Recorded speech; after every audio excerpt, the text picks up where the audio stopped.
In this video, we're going to take a look at how you can add leads to your account as well as use the leads dashboards. We're going to go to the main leads area of the account by clicking on the main navigation link right here for leads. And we're going to start at the very top. To add a lead, you just click on the Add Lead button. You can then add the tentative event name, the start date, end date, the contact or prospect information. We'll get to that later. We're going to click on the More button now though and show you how to set up the lead capture form. You can embed this lead capture form into, say, the Contact Us page on your website so that when people fill that out, the lead information is automatically sent to your PlanningPod account.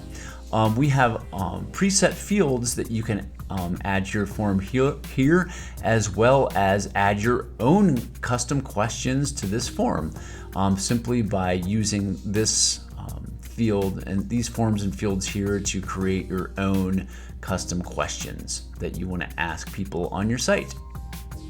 Once you're done with that, you can click here to copy and paste the embed code to place this form in your contact page on your website.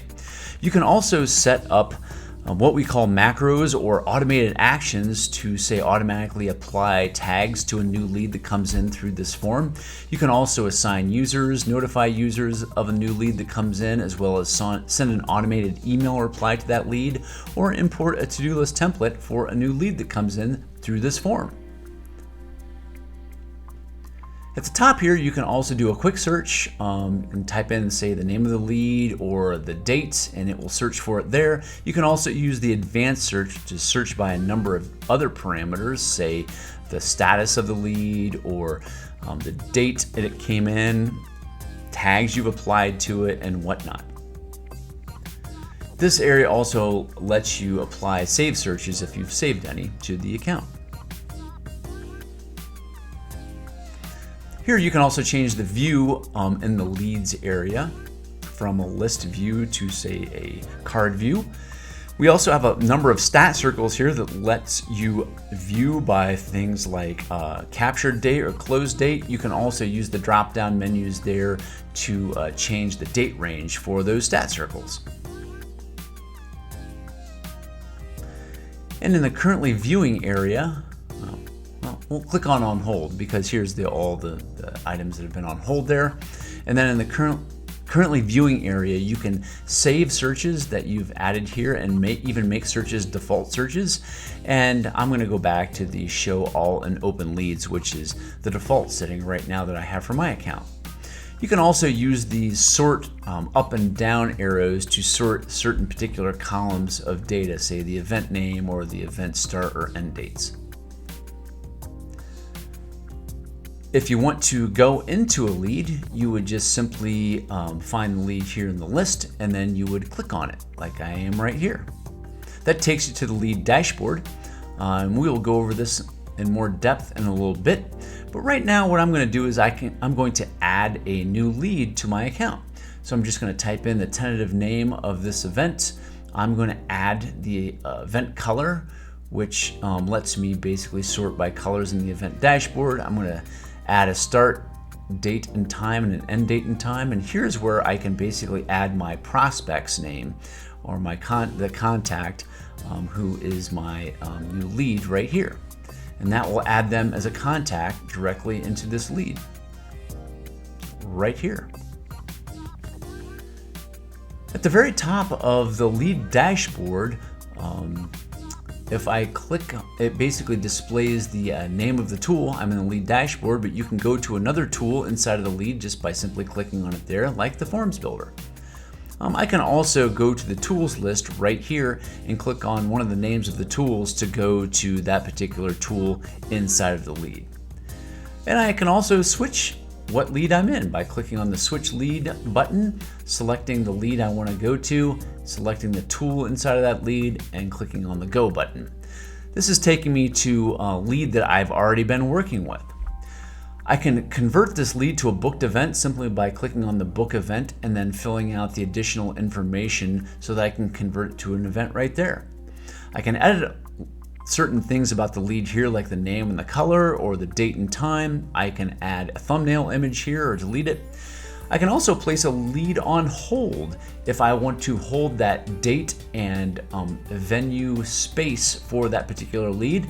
I can hold it until a particular date, and I can select contacts to notify on the date that the hold expires. So it just lets me place a lead on hold if I want to save that date for that lead until they get back to me to confirm. I can also close the lead or delete it right here. The export button lets me export PDFs of the assigned contacts, vendors, and venues for this lead. And if I go to the overview and tools area, this basically shows me upcoming things that have either happened inside of the lead or things that are overdue, things that I'm waiting on like signatures or whatnot, and things that are coming up like appointments or to-dos. You can also change the date range for these items right there. For example, in the appointments area, I'm going to click on this blue button right here, which tells me what's upcoming. So I've got an upcoming appointment here. I can go to the calendar, or it will actually let me edit that particular appointment right there inside of the dashboard. Also for the forms builder, say I've got a person I've sent a form to, but they haven't filled it out yet. I can go to the form, or I can send them an email reminder right here from the dashboard. Also to-dos, I click on the key activities, I click on the overdue, shows me I've got an overdue to do here. I can do a variety of things to it, like mark it as complete, or edit it, or send a reminder email, or delete it. I'm going to mark it as complete, and you can see it's changed it to a key activity that's been completed recently. I also have an upcoming to do there that I can take a particular action on. So this just makes it easy for me to do things that have happened or are coming up or need to happen directly from the dashboard. The contacts area lets me assign a contact to the lead. This could be either the prospect themselves or maybe someone inside of my organization. I can assign a contact basically from my contacts list on the left-hand side, or I can add a new contact on the fly by clicking on that button, and I can even give them access to the account if I wish. I can remove a contact from a lead just by simply clicking on the remove button there. Vendors work in the same way. I can create a vendor list for my lead right here.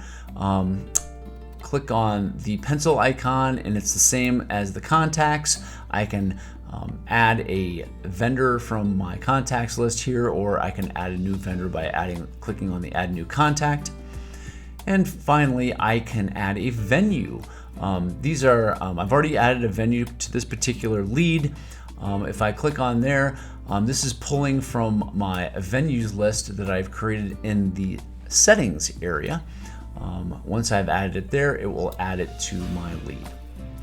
In the tags area, basically lets me tag my lead so that I can either run a search for it in the main leads page, or I can run reports on my leads based on a tag that I'm searching for. And that's how you can create your leads inside of your account as well as manage them. But do let us know if you have additional questions.